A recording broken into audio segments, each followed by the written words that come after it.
ये चाहते हैं कि भारतीय जनता पार्टी का आदमी ही हिंदू है, वही सनातनी है।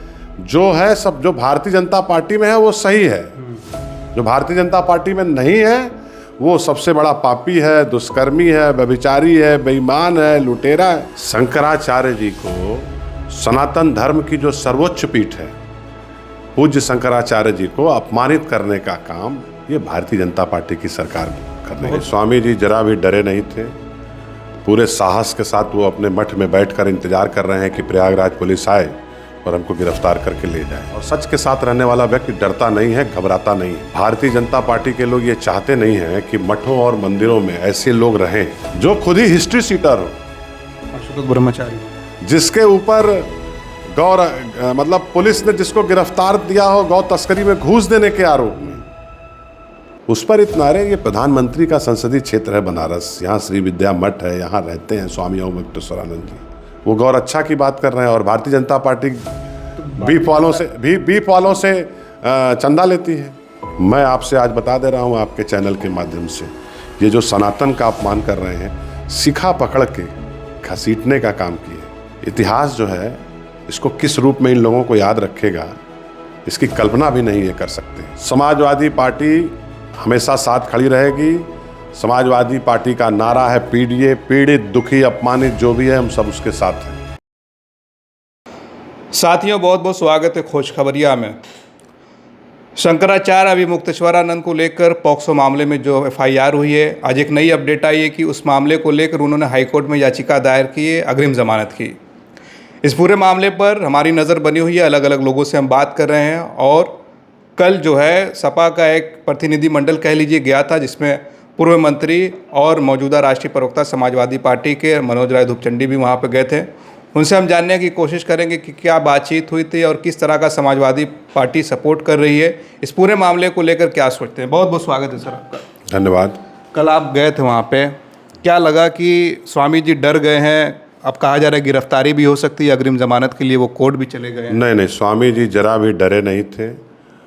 पूरे साहस के साथ वो अपने मठ में बैठकर इंतजार कर रहे हैं कि प्रयागराज पुलिस आए और हमको गिरफ्तार करके ले जाए, क्योंकि वो सच के साथ हैं और सच के साथ रहने वाला व्यक्ति डरता नहीं है, घबराता नहीं है।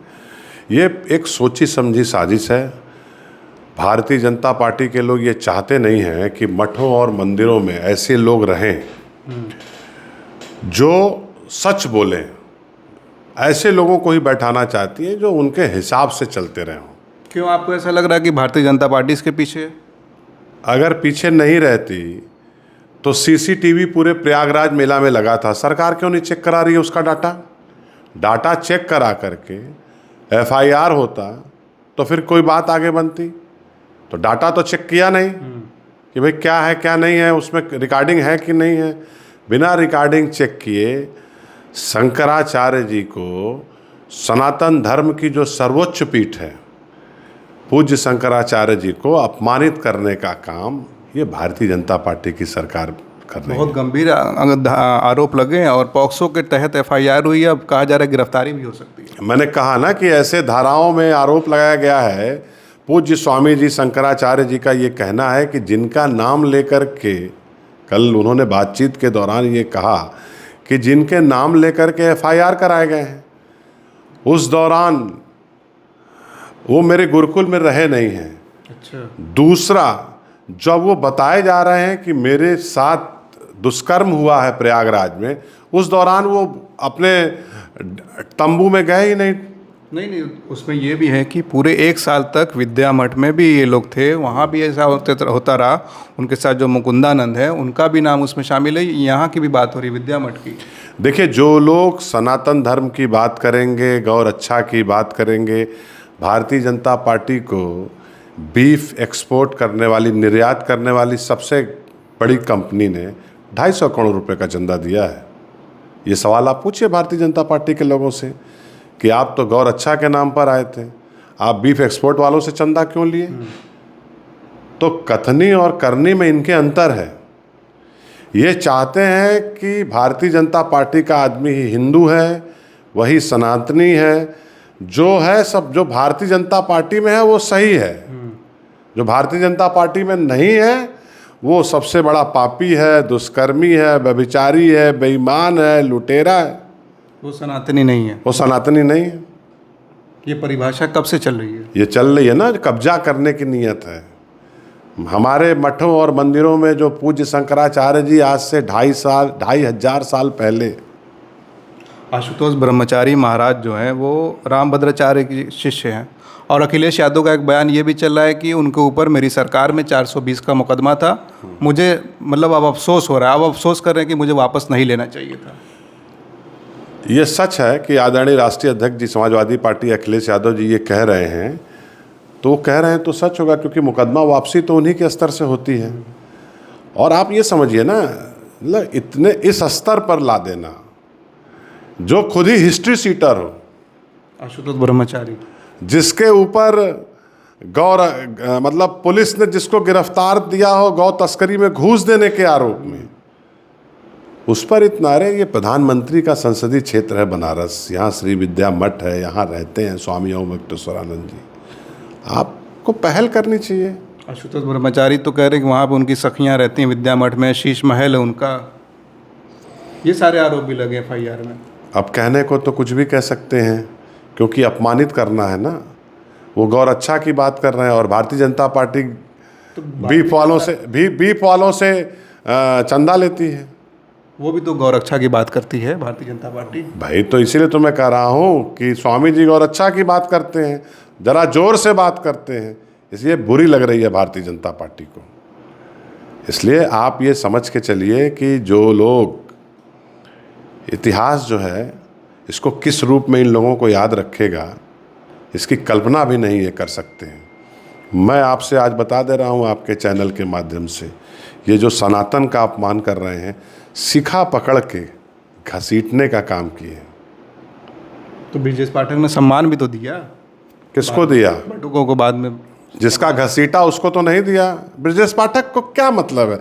ब्रजेश पाठक चीफ मिनिस्टर गए हैं वहाँ जापान विदेश दौरे में गए हैं, ब्रजेश पाठक क्यों नहीं आदेश कर देते, उप मुख्यमंत्री हैं, कि इस मुकदमे को ख़त्म किया जाए और इस पर फाइनल रिपोर्ट लगाई जाए और धीरेन्द्र ब्रह्मचारी के पुराने जितने मुकदमे हैं उसको खोज कर गिरफ्तार करके जेल भेजा जाए। मुख्यमंत्री जी के सामने सिर्फ ये उप मुख्यमंत्री का पद है, इनका कोई, मुख्यमंत्री जी ने कोई ऐसी हैसियत नहीं दी है इनको कि ये कुछ कर सकें, कुछ बढ़ा सकें। हैसियत नहीं है, फिर भी अखिलेश यादव ऑफर दे रहे हैं कि 100 लाइए और मुख्यमंत्री बन जाइए। जो लोग कहते हैं कि हमारे पास बड़ा जन समर्थन है, उनको कहा जा रहा है कि 100 लाइए। ब्रजेश पाठक अगर ब्राह्मण होते, अगर उनको पीड़ा होती, तो शिखा जिस दिन खींच के सारे जगह प्रसारण हुआ था, उसी दिन वो कोई कड़ा फैसला लेते। एक अंतिम सवाल आपसे, लेकिन सत्ता का सुख उनको भोगना है, तो सत्ता की मलाई और संघर्ष एक साथ नहीं चलेगा। आप या तो सनातन की रक्षा के लिए, ब्राह्मण की रक्षा के लिए आप आगे आइए ब्रजेश पाठक जी। सिर्फ कालिदास मार्ग के बंगले में बैठ करके अच्छे अच्छे बयान देने से नहीं होगा। फैसला लीजिए, इस्तीफा दीजिए। समाजवादी पार्टी कब तक जो है अभी मुक्तेश्वरानंद जी के साथ खड़ी रहेगी? अब तो कहा जा रहा है कि कभी भी पुलिस आ सकती है, प्रयागराज की गिरफ्तारी हो सकती है। समाजवादी पार्टी हमेशा साथ खड़ी रहेगी। समाजवादी पार्टी का नारा है PDA, पीड़ित, दुखी, अपमानित जो भी है हम सब उसके साथ हैं। आखिर वक्त तक रहेंगे साथ? हमेशा रहेंगे। चलिए, बहुत बहुत धन्यवाद हमसे बातचीत करने के लिए। हम बात कर रहे थे मनोज राय दुपचंडी जी से, जो समाजवादी पार्टी के राष्ट्रीय प्रवक्ता हैं और पूर्व मंत्री भी रह चुके हैं समाजवादी सरकार में, और लगातार अखिलेश यादव से लेकर उनके तमाम बड़े नेता अभी मुक्तेश्वरानंद जी के सपोर्ट में खड़े हैं। और वहाँ पे कल उनका एक प्रतिनिधिमंडल भी गया था, और जितनी भी मदद हो सकेगी ये लोग करेंगे। अब देखना यह कि इस पूरे केस में अपडेट क्या था। हालांकि अभी सुनवाई की पता नहीं चला कि कब होगी, जो अग्रिम ज़मानत की याचिका दाखिल की गई है। हमारे साथ बने रहिए। आप देख रहे थे खोज खबरिया। बनारस से मैं उबैद, बहुत बहुत शुक्रिया।